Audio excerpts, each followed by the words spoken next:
Hey, I'm John Cannell, and today on Preppy Kitchen we're making a delicious classic coffee cake. So let's get started.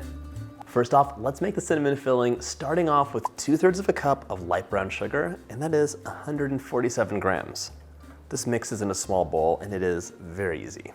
Your coffee cake is gonna have this beautiful ribbon of cinnamon filling in the middle, a wonderful crunchy streusel topping on top, and the cake itself is really like moist and dense and satisfying in the best way possible. I also want a 1/4 cup or 30 grams of all-purpose flour. This just gives the filling some structure. And finally, 2 teaspoons of cinnamon, and yes, you can add your favorite spices at this point. I would say like 1/2 teaspoon of anything you'd like, except nutmeg. That's very strong. 1/4 teaspoon of that. Give this a quick mix, just work it together.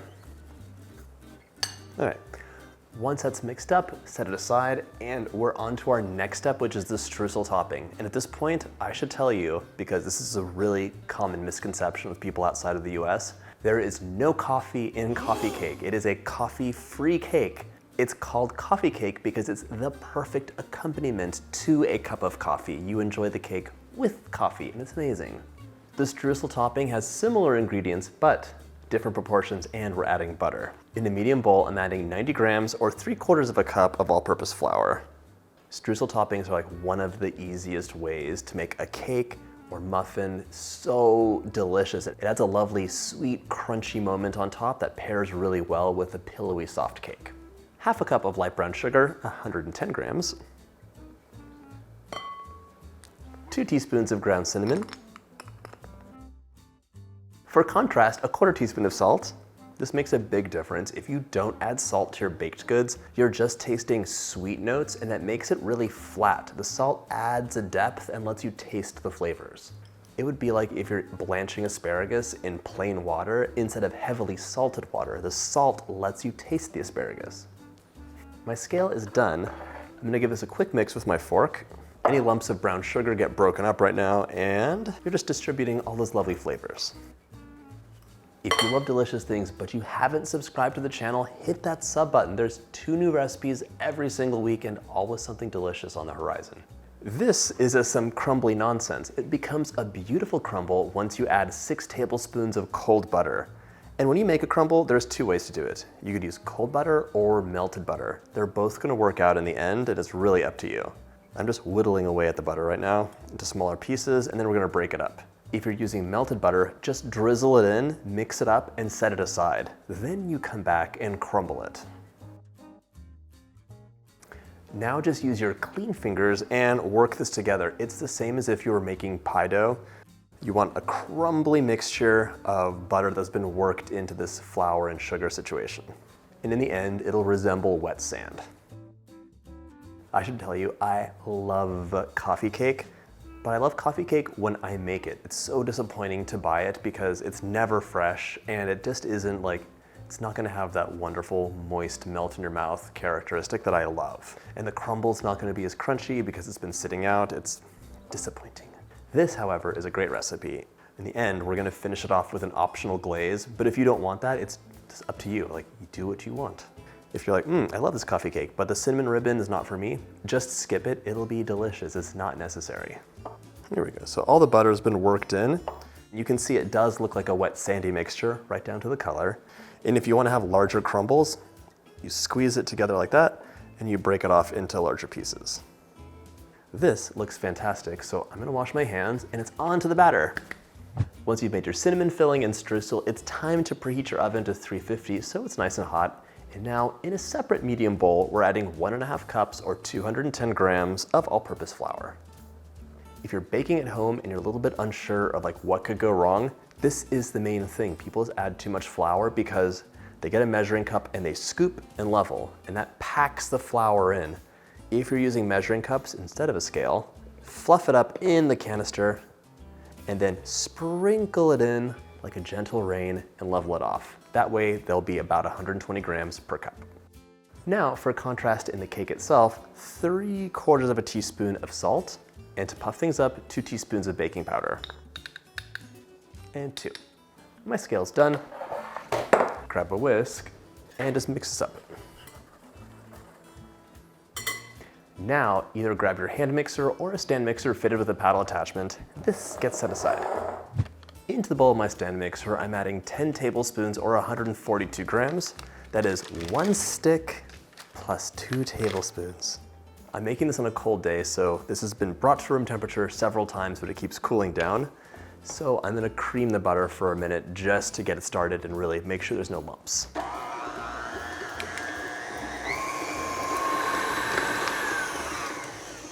Nice and creamy. Now I'm gonna add 3/4 of a cup of granulated sugar. That's 150 grams.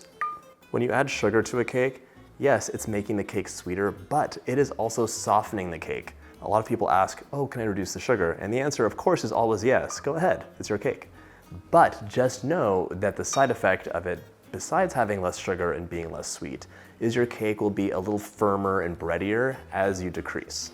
My mom sees this as a challenge and always tries to get like the perfect amount that's been lessened. And for that lovely caramel flavor, I'm adding 1/4 cup of light brown sugar. If you're using a measuring cup, just make sure you pack it down, because unlike granulated sugar, this kind of maintains a lot of air since it's so wet. That's 55 grams. We're gonna mix this up until it's combined and light and fluffy. This should mix for about 3 minutes, but after 40 seconds, you'll see that you're packing things down in your mixer. So scrape the bowl down, because at the bottom there is packed butter, and on top there's semi-packed sugar. This just happens more frequently when you use brown sugar as well. It just tends to clump. All right, back to medium speed, 2 more minutes, it'll be light and fluffy. While this is mixing, I'm cracking 2 eggs into a small bowl just to make sure that no shells sneak into this cake.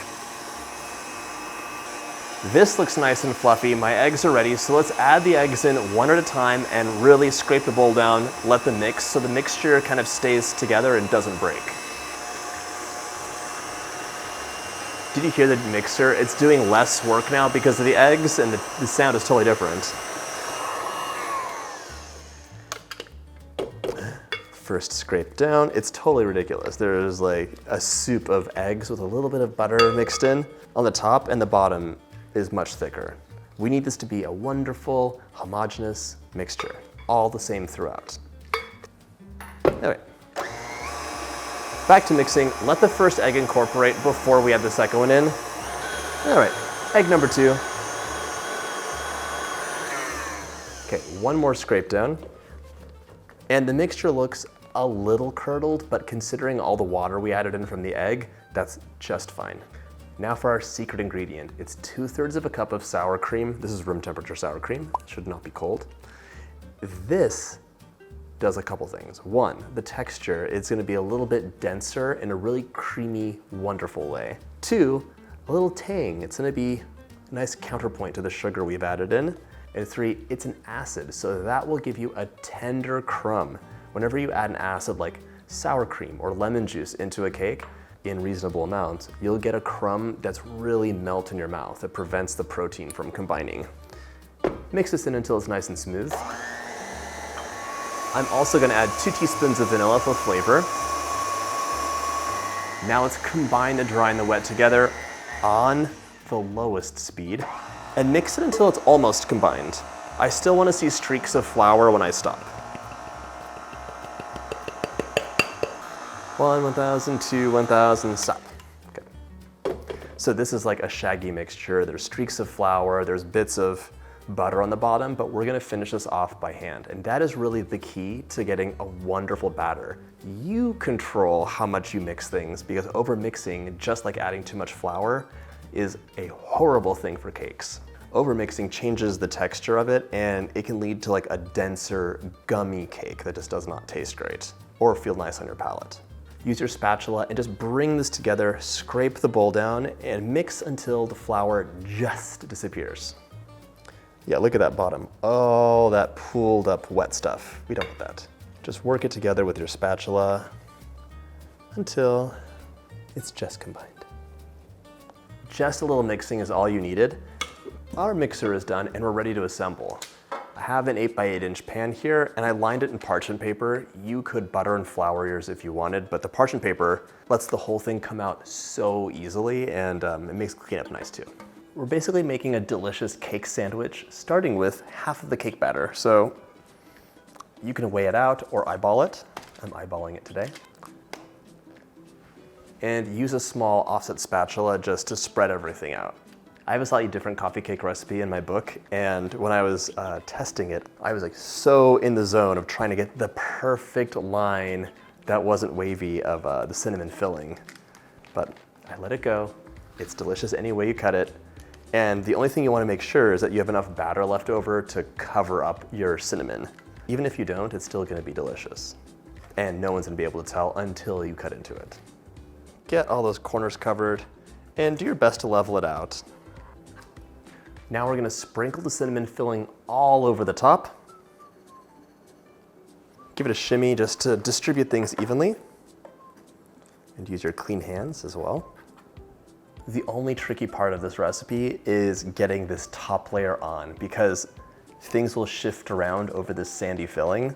So I suggest just dolloping it on top and then connecting it together with your spatula. Now use that same spatula to spread everything out into an even layer. Just try to work in one direction. If you go back and forth with your spatula, you'll lift the cake off and it can be a little bit messy. But with confidence, anything is possible. And that's my best one ever. Okay, that looks great. Now we're gonna finish this off with our streusel crumble. So grab your topping and sprinkle evenly over the top. One thing though, don't add too much in the center. That's a delicate point in the cake because it's rising and the edge is set first. And if you add too much streusel on top, it could sink and have a little bit of a divot. So go gentle in the center. Looks so good already.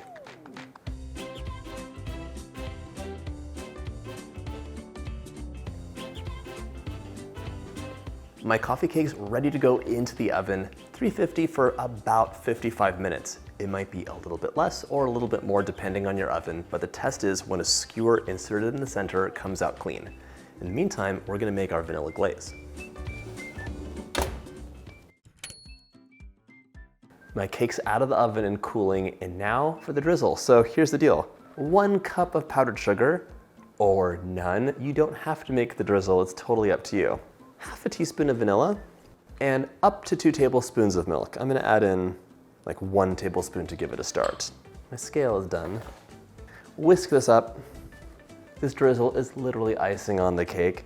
The cake itself is so good. The crumble gives you that play of textures, the ribbon of cinnamon in the middle, but sometimes you want a little something more, and this drizzle is the easiest way to do that. Totally done. Let's get this cake assembled and cut it up. Let's remove the cake from the pan. Love parchment paper. Look how easy that'll be to clean. And drizzle icing over the top.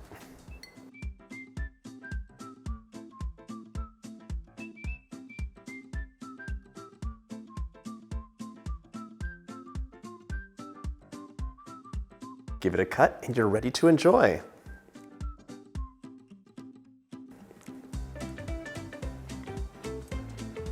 So good. It is so good. The cake itself is impossibly like tender to the point of almost being fluffy, but it does have that denser coffee cake vibe.